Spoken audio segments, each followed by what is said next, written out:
আমরা এর আগের ক্লাসে অন স্ট্রিট পার্কিং, যেটা হলো প্যারালাল পার্কিং করার জন্য 30 ডিগ্রিতে পার্কিং, তারপরে মানে অন স্ট্রিট পার্কিং মানে রাস্তার উপরে আপনি গাড়ি রাখবেন, 45 ডিগ্রিতে পার্কিং রাখতে পারেন, 60 ডিগ্রিতে রাইট অ্যাঙ্গেল পার্কিং এগুলির, এবং of street parking. Of street parking মানে অ্যাপার্টমেন্ট বা মার্কেটের নিচে যে স্টোরিটা আছে মাটির নিচে, সেখানে আপনি গাড়ি, যেটা আমরা সিলেটে বা ঢাকায় অহরহ দেখি। তো এইসব জিনিসগুলি পড়েছি, কিন্তু অ্যাকচুয়ালি পার্কিং পলিসি করতে গেলে, পার্কিং পলিসি মানে হলো আপনি গাড়ির মুভমেন্টটাকে ঠিক রাখবেন, যেন যতগুলি আপনি জায়গা রেখেছেন গাড়ি রাখার, সেই জায়গার মধ্যে আপনি সুন্দরভাবে গাড়িগুলিকে ম্যানেজ করতে পারবেন। এটার জন্য তিনটা ফেজ আছে। একটা হলো, প্রথম আপনি পার্কিং রেগুলেশন তৈরি করতে হবে। পার্কিং রেগুলেশন অথবা কন্ট্রোলটা হলো demand, to regulate the demand and facilitate the car use. আপনি ডিমান্ড এবং যে যে ডিমান্ডটা আছে এবং তার যতগুলি গাড়ি ইউজ হচ্ছে, মানে ওই পার্কিং ব্যবহার করছে, তার মধ্যে একটা সমবায় তৈরি করতে হবে। তো এই সমবায়টা তৈরি করার জন্য আপনি কি করতে পারি আমরা, একটা গাড়ি ম্যাক্সিমাম কতক্ষণ থাকতে পারবে সেটা আমরা ঠিক করে দিতে পারি, maximum the number of the visitor. Sir, আপনি কি কোনো স্ক্রিন শেয়ার করছেন? স্ক্রিন শেয়ার করছি। ও আসেনি। না স্যার, আসে নাই, কিছুই আসে নাই। ও, ওকে ওকে ওকে। ওকে, সরি। স্ক্রিন শেয়ার তো করেছিলাম, এটা গেল কই?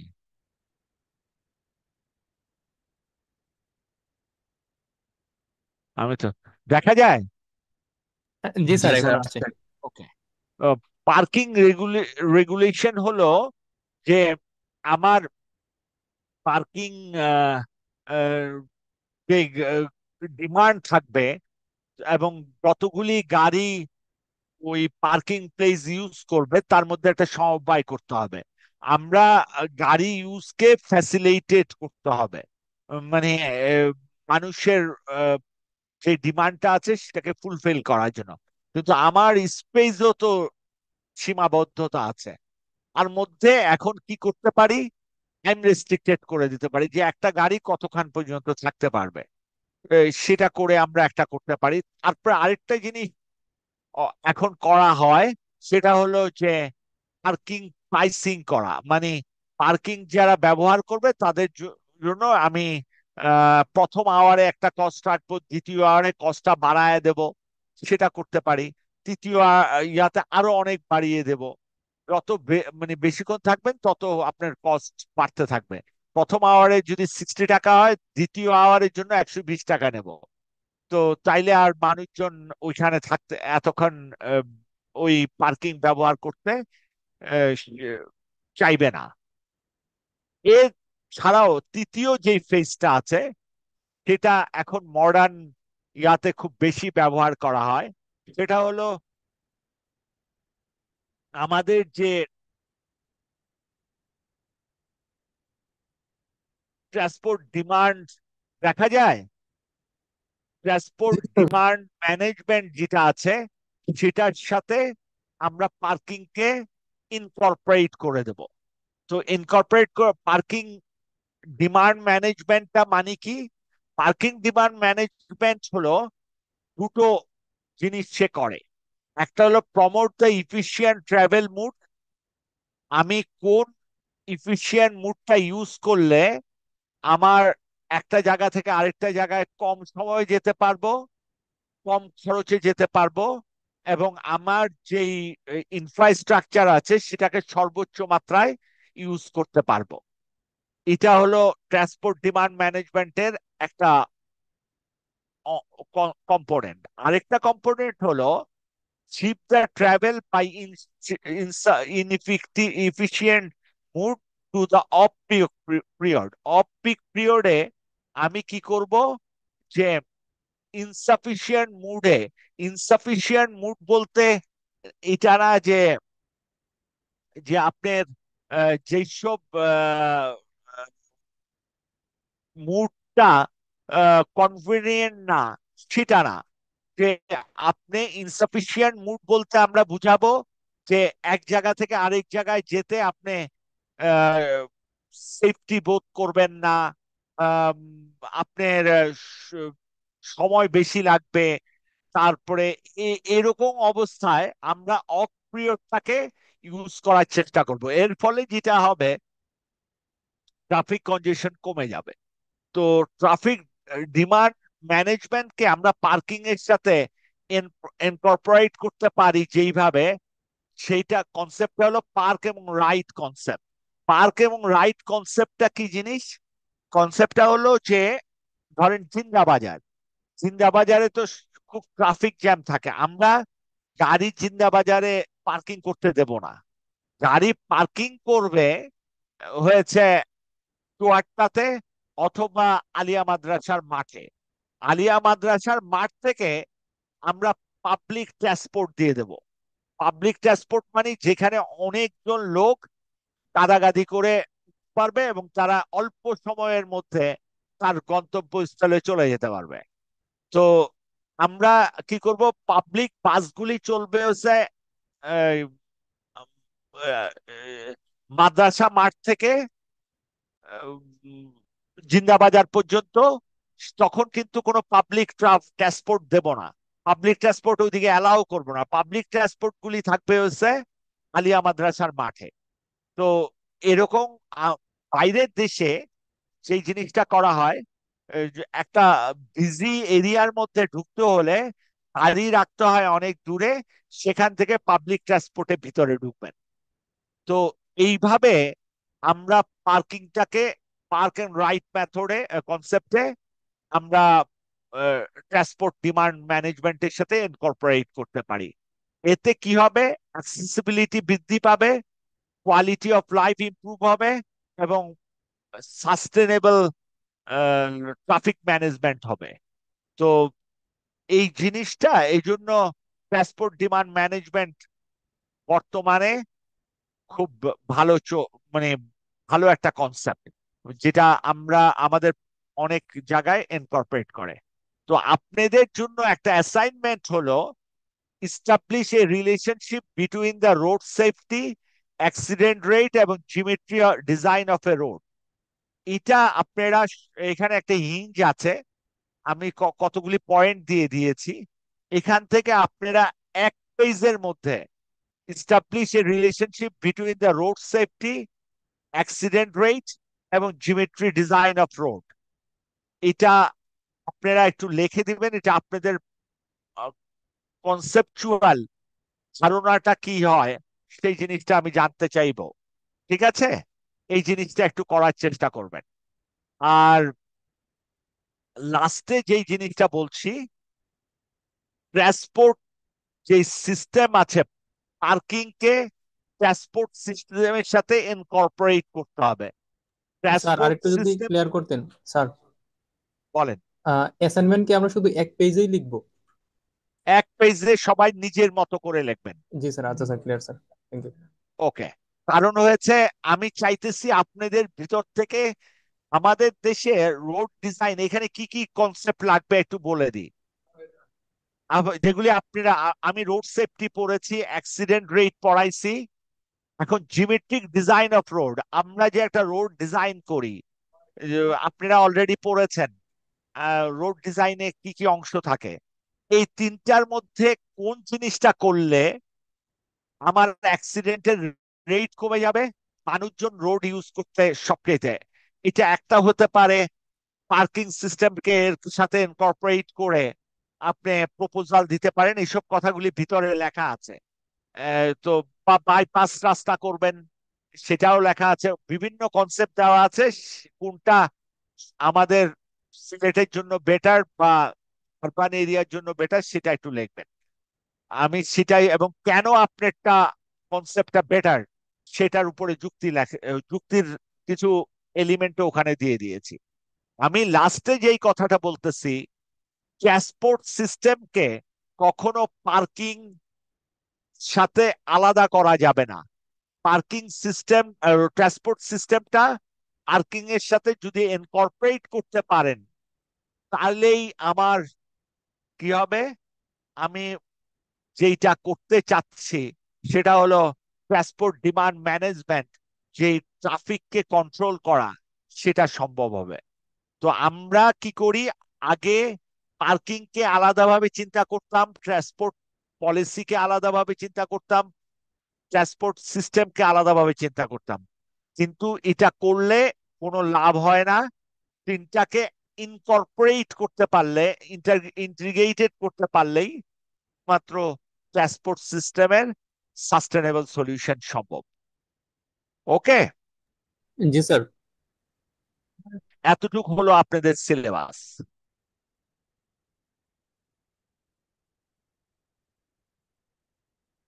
কোনো কোশ্চেন থাকলে করেন এবার। আপনাদের অনেককে আমি ট্রান্সপোর্টেশনের অনেক থিসিসের দিয়েছি। ট্রান্সপোর্টেশনের উপরে যারা কাজ করবেন, আমি আপনাদেরকে বারবার বলছি যে এখন বাইরে স্কলারশিপের সবচাইতে ভালো চান্স হচ্ছে ট্রান্সপোর্টেশনে। এনভায়রনমেন্টেও চান্স আছে, স্ট্রাকচারে চান্স কিন্তু কম, জিওটেকের চান্স কিন্তু কম। কারণ হলো স্ট্রাকচারে বিল্ডিং তৈরি করা এগুলি এখন নাই। এখন বিল্ডিং তৈরি করা ম্যাক্সিমাম দেশেই শেষ। এখন হয়েছে যে আমি যেই জিনিসটা করতে পারি, বা বিল্ডিং কে, যে সফিস্টিকেটেড হাই রাইজ বিল্ডিং, এগুলি এখন যেই জিনিসগুলিতে চলে সেগুলি হলো যে বাইরের দেশের লোক জায়গা থেকে বোমা মারলে বা অ্যাটাক করলে ওই বাসাকে কতটুকু প্রোটেক্ট করতে পারবেন। বা ধরেন খুব সফিস্টিকেটেড যদি চিন্তা করি, তাহলে আর্থকুইকের ক্ষেত্রে যদি খুব বেশি মাত্রার আর্থকুইক হয়, তখন বিল্ডিং এর ডাইনামিক, ওইটা পুরোপুরি আপনি ডাইনামিক অ্যানালাইসিস এর দিকে চলে যাবেন। শুধু ওই সাইডে কিছু কাজ হয় জিওটেকের সয়েল ইমপ্রুভমেন্টের যেসব কারণ সয়েল ইমপ্রুভমেন্ট ছাড়া এখন আর বিল্ডিং করা যায় না। তো সয়েল ইমপ্রুভমেন্টের যেসব জায়গাগুলি, তো ওইগুলিতে জায়গা কাজ অনেক আছে, একদম ওগুলি ফিক্সড। এখন জিওটেকে যেই কাজটা হচ্ছে যে আমরা যেই সব জায়গায় ডাম্পিং করি সেই সব জায়গাগুলিকে আবার বসবাস উপযোগী কেমনে করতে পারি, সেটার জন্য সয়েল ইমপ্রুভের জন্য ইলেকট্রিফিকেশন কিছু মেথড আছে, সেগুলির উপরে কিছু কাজ হয়। কিন্তু ট্রান্সপোর্টেশন আর এনভায়রনমেন্ট, এই দুটো ফিল্ড খোলা কেন, এগুলি কন্টিনিউয়াসলি চেঞ্জ হচ্ছে। আর এগুলির মানে ম্যানেজমেন্ট দরকার, মেনটেনেন্স দরকার। সেই জন্য এইসব ফিল্ড গুলি খুব ভালো কাজ করছে। ওকে, জি স্যার, ওকে। কারণ আপনাদেরকে কিছু পথ বলে দেওয়া ভালো। তা আপনি আহ, বাইরের দেশে দেখেন, আপনারাও ফেসবুক এখন যেহেতু সবকিছু ওপেন, আপনারাও দেখবেন বাইরের দেশে বিশেষ করে সিভিল ইঞ্জিনিয়ারিং ডিপার্টমেন্ট গুলিতে কোন দিকে ফান্ড যাচ্ছে। ফান্ড যেসব দিকে যাচ্ছে সেই সব জায়গাগুলিতে এখন থেকেই আস্তে আস্তে নিজকে প্রিপেয়ার করে ফেলেন। তাইলে যেটা সুবিধা হবে, আপনারা মানে ওইসব জায়গাগুলিতে কাজ করতে পাস করার পরপরেই আহ, বাইরে থেকে আমি রিকোয়েস্ট করব সবাইকেই, মানে একটা ডিগ্রি বাইরে থেকে করতে হয়। লাইফে তিনটা ডিগ্রি আছে, একটা বিএসসি, একটা হলো এমএসসি, আর একটা হলো পিএইচডি। এই তিনটা ডিগ্রির একটা ডিগ্রি বাইরে থেকে করবেন। তাতে কি হবে, আপনি যে দেশের লেখাপড়া করেছেন আর বাইরের লেখাপড়া করছে, দুটোর মধ্যে একটা সমবায় করতে পারবেন। তখন বুঝবেন আপনার কোন জায়গায় ল্যাকিং আছে, কোন জায়গায় আপনি ওদের চেয়েও বেশি আগে থেকেই জেনে ফেলছেন। বাইরের দেশে কিন্তু ছেলে পেলে আপনারা যা আন্ডার গ্রাজুয়েটে জানেন, বাইরের দেশের লোকজন আন্ডার গ্রাজুয়েটে এর ধারের কাছে কিছু জানে না। তার আগে স্যার আরো কম জানে। হ্যাঁ, আন্ডার গ্রাজুয়েটে অনেক কম জানে, কিন্তু ওরা পরে মাস্টার্স লেভেলে এবং পিএইচডি লেভেলে গিয়ে ওরা কিন্তু নিজেদেরকে ওই একটা বিষয়ে ওস্তাদ বানায় ফেলে। ওদের আন্ডার গ্রাজুয়েটে আমাদের দেশের মতো এত বেশি চাপ নাই, কিন্তু মাস্টার্স এবং ইয়ার লেভেলে আপনাকে একদম ভিতরে ঢুকতেই হবে, আপনি সারফেসে জানবেন এটা হবে না। স্যার এবং কয়েকদিন আগে একটা টিচাররা কিন্তু বাইরের দেশে মাস্টার্স এবং পিএইচডি তে খুব বেশি হেল্প করে না, আপনাকে গাইডলাইন দিয়ে দিবে কিন্তু আপনাকে খাওয়ায় দিবে না। কিন্তু স্যার কয়েকদিন আগে একটা নিউজ দেখলাম, আমাদের ঢাকা ইউনিভার্সিটির আন্ডার গ্রাজুয়েট সার্টিফিকেট কে কোন জানি একটা দেশ স্যার মানে ফাউন্ডেশন হিসেবে কাউন্ট করে, এমন কেন স্যার?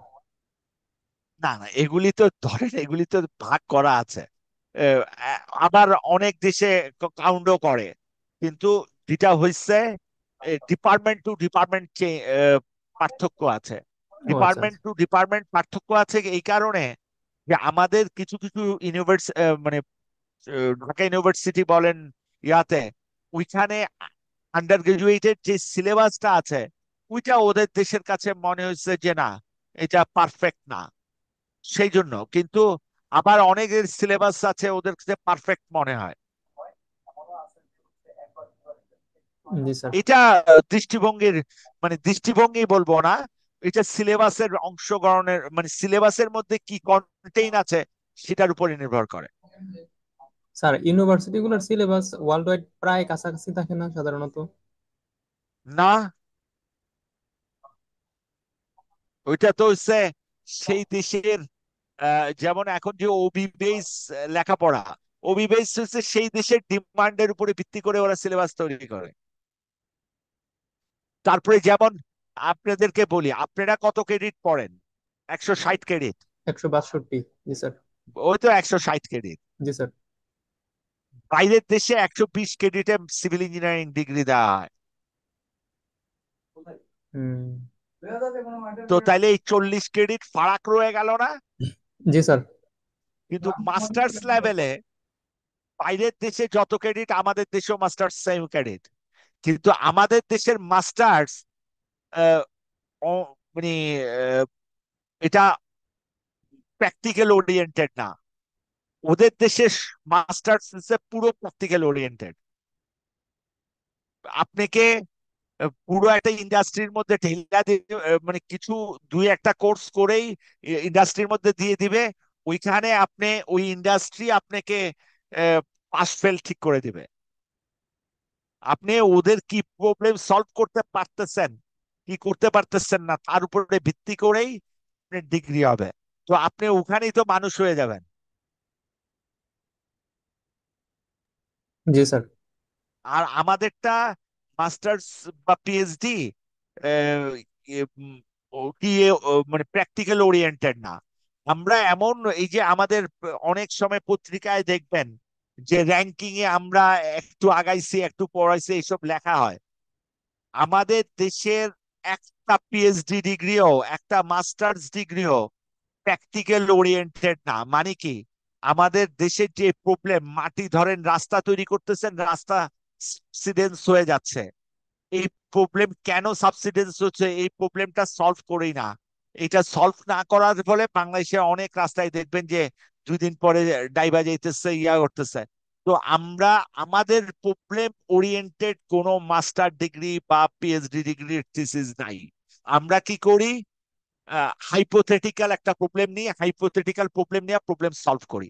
ওই প্রবলেম কোনো মানুষেরই উপকার দেয় না, কোনো দেশেরও কোনো উপকার দেয় না। ওদের যেটা যতক্ষণ পর্যন্ত আপনি ওদের দেশে যে ইন্ডাস্ট্রির সাথে আপনাকে ইনকর্পোরেট করে দিবে, বা যে ইন্ডাস্ট্রি আপনাকে মাস্টার্স এর টাকা দিচ্ছে তাদের প্রবলেম সলভ না হবে, তখন পর্যন্ত আপনি ডিগ্রি পাবেন না। জি স্যার, এখন বুঝছি আমাদের ডিফারেন্সটা কোথায়। আমাদের ডিফারেন্স হচ্ছে হাইপোথেটিক্যাল একটা কাজ নিয়ে নিয়ে ওটা সলভ করি। হাইপোথেটিক্যাল কাজ তো তার জন্য সলভ করতেছেন, এবং এটা যে আপনি যেটা সলিউশন দিচ্ছেন ওটাও তো হাইপোথেটিক্যাল। হুম। তো হাইপোথেটিক্যাল হলে ওটা কি আসলে মানুষের উপকারে আসবে কি আসবে না, সেটা কে গ্যারান্টি দিবে?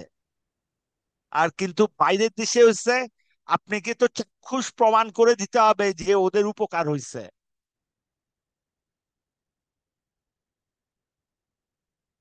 জি স্যার, ক্লিয়ার। এই জায়গায় প্রবলেম।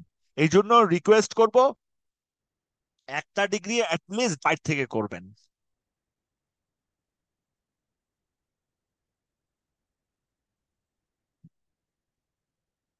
এটা আমার রিকোয়েস্ট। ওকে। জি স্যার, ট্রাই করবো ইনশাল্লাহ। ঠিক আছে। ওকে।